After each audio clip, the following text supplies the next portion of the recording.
జగన్మోహన్ రెడ్డి గారి మీద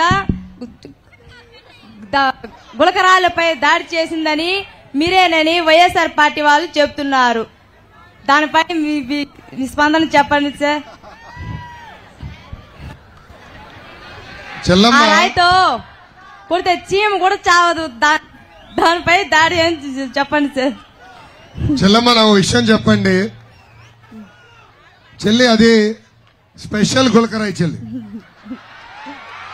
ఇంపోర్టెడ్ గులకరాయి. అది మీరు చూస్తే ఎవరో వేశారంట, ముఖ్యమంత్రి గారు తగిలిందంట. నాకు కూడా బాధ వేసింది. దాడులు జరగకూడదు అని క్లియర్ గా చెప్పా. కానీ అదే క్షణం ఆయన దగ్గర నుంచి వెళ్ళి పక్కన్న వెల్లంపల్లి శ్రీనివాస్ పైన ఈ కన్ను పైన పడిందంట.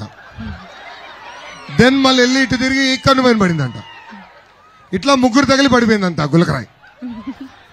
నేను చెప్తాం కాదు, వెల్లంపల్లి శ్రీనివాస్ గారు ఒక రోజు కట్టు ఇక్కడ కట్టాడు, రెండో రోజు ఇక్కడ కట్టాడు.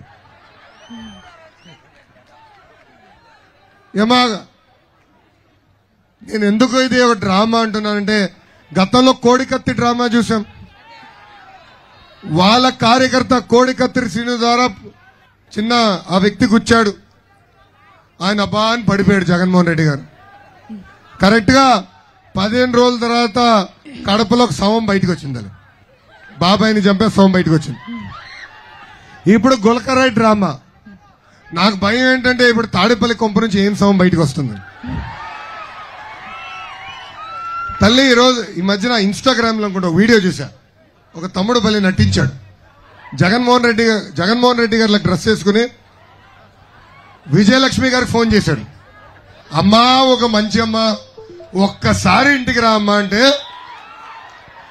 ఆ వీడియోలో విజయలక్ష్మి గారు అంటారు, బాబు నీ గడప దొక్కను, కావాలంటే పబ్లిక్ మీటింగ్ వస్తానంటాడు. వచ్చి అమ్మాయి బాగాలేదని ఫోన్ పెట్టేస్తాడు. మళ్ళీ ఫోన్ తీసి ఇంకో నంబర్ కొడతాడు. షర్మిల ఒక్కసారి చిన్న ఒక్కసారి ఇంటికి రా నానా అంటాడు. అది కూడా అంటుంది. పాపం చెల్లమ్మంటుంది, అన్నా నేను ఇంటికి రాను, కావాలంటే పబ్లిక్ మీటింగ్ లో కలుద్దామంటుంది. అమ్మా సొంత తల్లి సొంత చెల్లి ఈరోజు జగన్మోహన్ రెడ్డి గారిని చూసి భయపడుతున్నారంటే ఇంకా ఆంధ్ర రాష్ట్ర మహిళల పరిస్థితి ఎలా ఉందో ఒక్కసారి మీరు అందరూ ఆలోచించాలి. సొంత తల్లి సొంత చెల్లి ఈరోజు జగన్మోహన్ రెడ్డి గారు నమ్మట్లా. ఇంకా మనం ఎలా నమ్మాలో అనేది ఒక్కసారి తెలుగింటి ఆడబడిచలు ఆలోచించమని ఈ సభాముఖంగా కోరుతున్నాం. చాలా మంచి ప్రశ్న అడిగా చెల్లి. Next question. ఒక్క నిమిషం సారీ సార్, మాది ఇంకో క్వశ్చన్ సార్. అన్నా సారీ అన్నా, ఇంకో క్వశ్చన్ అన్నా. మామూలుగా ఒక 5 years ముందు, అంటే 5 years ముందు సింగపూర్ని తలపించేలాగా మనకు ఒక రాజధాని వస్తుందని నాకు ఒక ఫోటో వచ్చిందన్నా. ఆ రోజు ఆ ఫోటోని నా స్టేటస్ గా పెట్టుకున్నాను. ఎందుకంటే దగ్గరలో నా రాజధాని ఇదిని గర్వంగా పెట్టుకున్నాను. కానీ ఆ కళ ఇప్పటి వరకు కూడా కానీ కళగానే ఉందన్నా, అది స్టేటస్ గానే మిగిలిపోయింది. ఈ కళ మాకు ఎప్పుడు నెరవేరుతుందన్నా?